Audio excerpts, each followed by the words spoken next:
Welcome to you. As you no doubt have guessed, I am Morpheus. It's an honor to meet you. No, the honor is mine. Please, come, sit.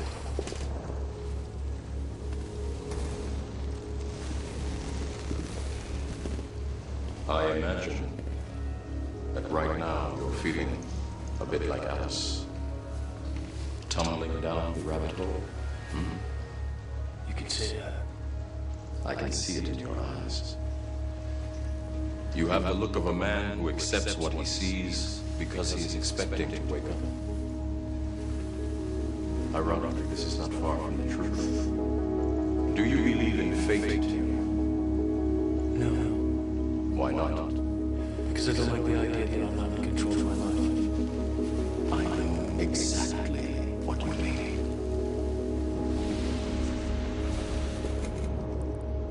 Let me tell you why you're here. You're here because you know something. What you know you can't explain, but you feel it. You felt it your entire life. That there's something wrong with the world. You don't know what it is, but it's there, like a splinter to your mind, driving you mad. It is this feeling that has brought you to me.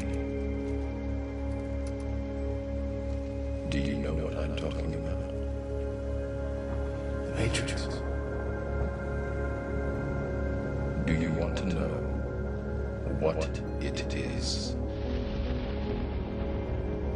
The Matrix is everywhere. It is all around us.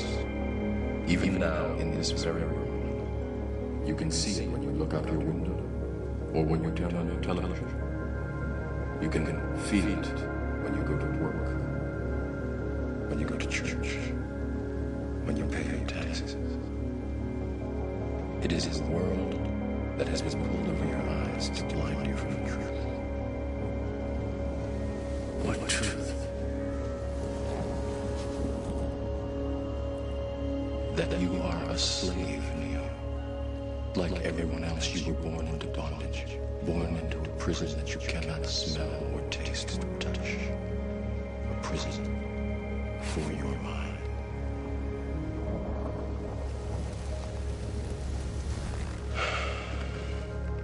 Unfortunately, no one can be told what the Matrix is. You have to see it for yourself. This is your last chance. After this, there is no turning back. You take the blue pill, the story ends. You wake up in your bed and believe whatever you want. You take the red pill, you stay in Wonderland. And I show you how deep the rabbit hole goes.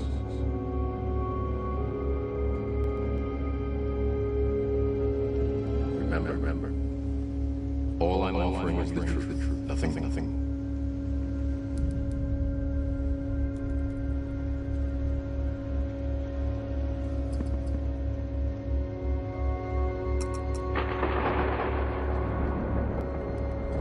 Meditation is the natural tendency of your mind when you're really doing nothing.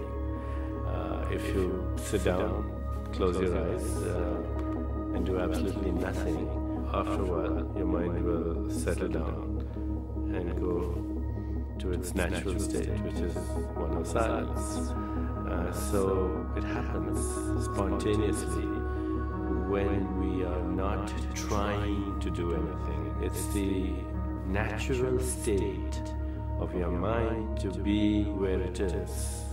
When your mind is thinking about the future or thinking about the past, then it's not here. And meditation is actually to be here now, in this moment. Sometimes you're in that state with your eyes open. If you could be totally in this moment, at this second, observe yourself, do nothing. That still moment for a split second, that's meditation. So there are many ways to meditate, but the most important thing to remember is it doesn't require a special lifestyle, doesn't require a special diet, doesn't require effort, doesn't require contemplation, doesn't require concentration, does require for you to learn to let go, does require for you to learn to not try, does require for you to understand that it is effortless, and for some people that's difficult to be effortless because they've been trained or conditioned to not be effortless. Children aren't like that, they're effortless to begin with. And when children are playing and are totally into the play, they're also in meditation. Mukti could be defined in various ways. The general definition which I give for Mukti is the liberation of senses. Now, when you see, you do not see without the interference of the mind. If you can see without the mind interfering, that is Mukti. If you can hear without the mind interfering, that is Mukti. The same applies to smell, touch, and even thought.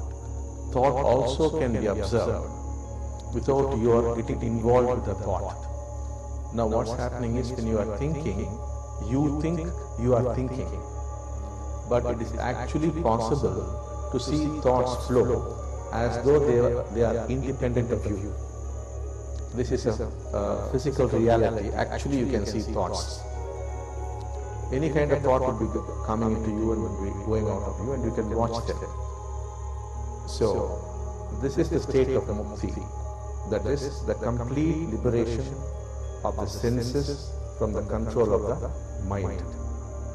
It's only such a being who is actually living. Wherever the mind is in control, you are not living. When the mind is not there, then you are actually living. That's why when people ask me, what is the purpose of life? My answer is, if you are living, you won't ask the question. The purpose of life is to live. What does that mean? To live the life of the senses. The senses must be independent and free of the mind. Now what's happening is, you are not at all experiencing reality. Reality to you is what is flowing through the senses. Now all the time you are interpreting whatever data is coming into you. You look at a tree and you say it's a big tree, small tree, green tree, mango tree, this, that. All the time comments are going on. When you sit down to eat food, you're not eating food. You start worrying about your office or your family or this or that, or comment on the food itself. The food is not being experienced. That's why I've said in the Mahavakyas, if you experience reality as it is, then you will just experience bliss. You will see this whole creation is perfect. It's the most beautiful thing, and that you're already in heaven. You have made it into a hell. It is possible to liberate these senses from the clutches of thought. So thought is necessary when required. Otherwise, why should thought interfere? There's no need for thought to come and interfere with your actual experience. Now, when the senses become free of the control of thought or the mind, then we say you have discovered unconditional joy, the unconditional love. Such is this joy that you will feel that you are connected with everybody. So you discover true love.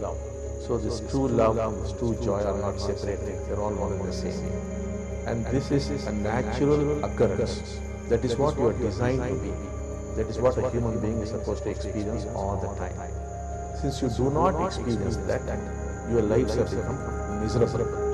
And to escape that misery, you have created various escape routes, through which all the time you are escaping from your misery. Which misery itself is because you are not experiencing reality. That is why people take to alcohol or to drugs or sex or whatever that is. Because otherwise what is there in your life, it becomes meaningless. So the whole attempt of this movement is to help you experience reality as it is. When that happens, you discover unconditional love and unconditional joy. You feel connected with everything and everybody. You do not feel you are a separate individual. You do not live for yourself alone anymore. Because the yourself has become everybody.